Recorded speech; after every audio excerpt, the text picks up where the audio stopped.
Yes, Karnataka గద్దెపై DK Shivakumar, ముఖ్యమంత్రి పదవికి సిద్ధరామయ్య రాజీనామా, గవర్నర్ కార్యదర్శికి లేఖ అందజేత, కేబినెట్ సభ్యులకు అల్పాహార విందు, తదుపరి సీఎం డీకే శివకుమార్ రెడ్డి ప్రకటన, ఆయన సహకరించాలంటూ సూచన, సిద్ధుకు డీకే పాదాభివందనం, ఆలింగనం, అధిష్టానం ఆదేశాలు పాటించారన్న సిద్ధు, రాజ్యసభకు వెళ్లడానికి ససమీర, క్రియాశీల రాజకీయాల్లో ఉంటారని వెల్లడి, తదుపరి చర్చల కోసం ఢిల్లీకి సిద్ధరామయ్య డీకే సోమవారం తర్వాత ప్రమాణ స్వీకారం అంటూ చూస్తాను.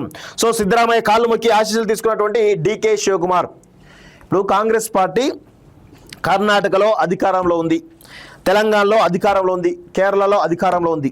ఈ 3 రాష్ట్రాల నుంచి ఇప్పుడు ఆదాయం కమిషన్లు రావాలి, రాబోయే ఎన్నికల్లో దేశవ్యాప్తంగా ఖర్చు పెట్టి అధికారంలోకి రావాలనేటువంటి ఒక ప్రయత్నం జరుగుతోంది.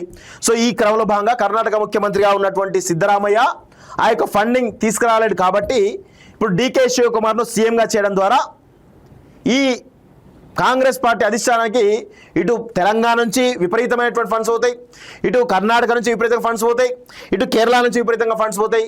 ఆ ఫండ్స్ తోటి మొత్తం దేశవ్యాప్తంగా ఎన్నికల్లో ఖర్చు పెట్టేసి అధికారంలోకి రావడానికి డీకే శివకుమార్ను సీఎం చేయడం జరిగింది. ఎందుకంటే ఇప్పటి వరకు ఈ తెలంగాణలో ఉన్నటువంటి రేవంత్ రెడ్డి, పొంగులేటి శ్రీనివాసరెడ్డి ఇద్దరు ఎక్కడ ఎన్నికలైనా మొత్తం మహారాష్ట్ర ఎన్నికలైతే అక్కడ ఫండింగ్ చేసిరు, కేరళలో ఎన్నికలైతే అక్కడ ఫండింగ్ చేసిరు, అస్సాంలో ఎన్నికలైతే అక్కడ ఫండింగ్ చేసిరు, ఎక్కడే పశ్చిమ బెంగాల్ అయితే పశ్చిమ బెంగాల్ ఫండింగ్ చేసిరు. ఇదంతా ఇక్కడ భూములను అన్నిటి కూడా ప్రభుత్వం దోచుకోవాలి, వచ్చిన డబ్బులతోటి వాళ్ళకు అప్పచెప్పాలి.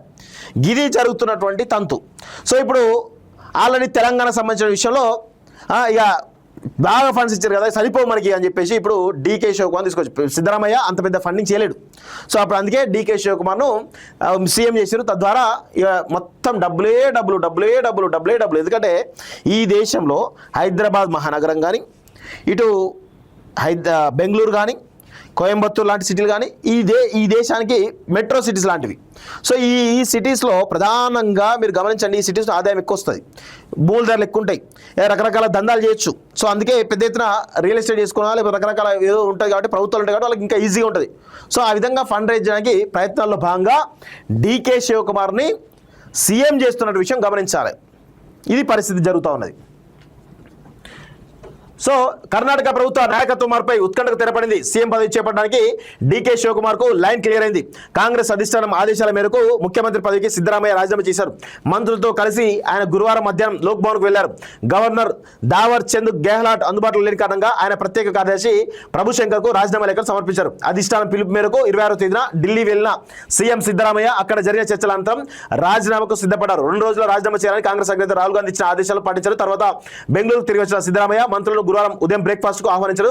డిప్యూటీ సీఎం డీకే శివకుమార్ మంత్రులు అల్పాహార విందుకు హాజరయ్యారంటూ చూస్తా ఉన్నాం. సో ఇక నాకు తెలిసి కర్ణాటకలో రాజకీయ సంక్షోభం ఉంటుంది. బీజేపీ దీన్ని అదునుగా తీసుకొని 100% సిద్ధరామయ్యను మళ్ళీ సీఎం చేయడానికి బీజేపీ ప్రయత్నాలు చేసేటువంటి అవకాశం కూడా చాలా స్పష్టంగా కనబడుతున్నాయి. చూద్దాం, కొన్ని రోజులు అయితే దీనిపైన క్లారిటీ వచ్చే అవకాశం అయితే తెలుస్తుంది.